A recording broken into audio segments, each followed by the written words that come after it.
دوای بۆ ئەو ڕۆژەی لەسەر تەختێک دامانە لێمان دەشۆن. وجاءت سكرة الموت بالحق. توانای هیچمان نییە، ناتوانین یەک پەنجەیە بجۆڵێنینەوە گیامان ڕق بووە. خەڵکی ئەم دی و ئەو دیمان پێ دەکەن. ئەو ڕۆژەمە لەبیر چوە،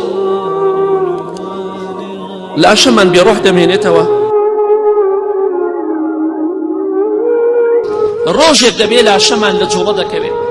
والتفت الساق بالساق إلى ربك يومئذ المساق. والله ڕۆژێک دەبێ ئەگە بە نسیبمان ببێ لەناو تابوتا پێیەکانمان جووت ئەکرێ.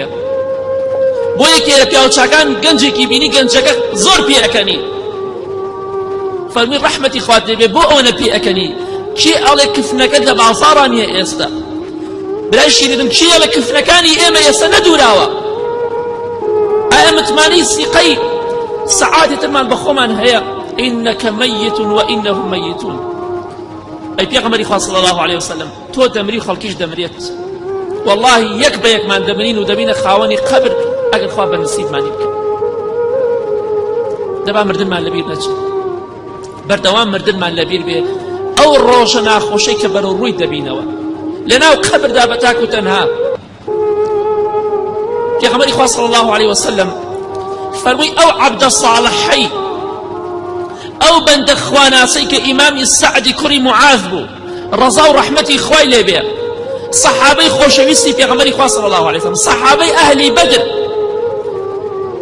ئیمامی سەعدی کوڕی معاذ، ئەو ئیمامی سەعدی کوڕی معاذەی کە پێغەمبەری خوا صلی الله عليه وسلم دەفەرمێ کاتێک کە وەفاتی کرد عەرشی خوا گەورەترین مەخلوق کە عەرشی خوایە کەوتە لەرزە لەرز بۆ مردنی ئیمامی سەعدی کوڕی معاذ. 70,000 مەلائیکە جەنازەکەی ئەو سەحابەیان بەڕێ کرد. پێغەمبەری خوا دەفەرمێ صلی الله عليه وسلم لەگەڵ ئەوەدا واللهی گۆڕە و شارێک درا پەراسۆکانی تێکەڵاو بوو، باشان خوای پەروەردگار ڕزگاری کرد. واللهی پێغەمبەری خوا فەرمی صلی الله عليه وسلم ئەگەر یەک کەسێک لە گۆڕە و شار ڕزگاری بوایە ئەوە سەعدی کوڕی معاذ نەبوو، کەواتە هەمومان گۆڕە و شارە درین. پێغەمبەری خوا صلی الله عليه وسلم نوێژی لەسەر منداڵێکی کوڕ یا کچ کرد، لە دوو ڕیوایەتە هاتووە، کوڕ و کچ، سەبی ئەو سەبیە، مناڵێک بوو کچ بوو یا کوڕ بوو، هەردوو ڕیوایەتەکە هاتووە. پێغەمبەری خوا فەرمی صلی الله عليه وسلم ئەگەر یەک کەسێک لە گۆڕە و شار ڕزگاری ببوایە ئەوە ئەم منداڵە ڕزگاری ئەبوو. مناڵێکی کۆرپە ساوا بێت هاوان لە گۆڕە و شار ڕزگاری نابێت. من و تۆی تاوانبار چی بکەین برای بەڕێزم؟ من و تۆ کە کۆڵێ تاوانمان هەڵگرتووە ئەبێ چی بکەین؟ زەویەک بەو بە قووەتی خۆیە بە ئەمری خوا هەتگوشتەیە پەراسۆکانت تێکەڵاوەکە. ئیمامی سەعد ئەهلی بەدرە خوانی خۆش بووە، ئیمامی سەعد عەرشی خوا بۆی دەلێرێتەوە ڕەزا و ڕەحمەتی خوای لێبێ. ئیمامی سەعد 70,000 مەلایکە جەنازەکەی بەڕێ دەکەن.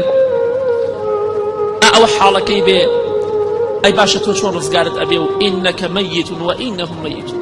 ئەوەت هەموو کاتێ لەبیر بێ ئەی پێغەمبەری خوا صلی الله عليه وسلم تۆ دەمری و خەڵکیش دەمرێت بە هەمان شێوە.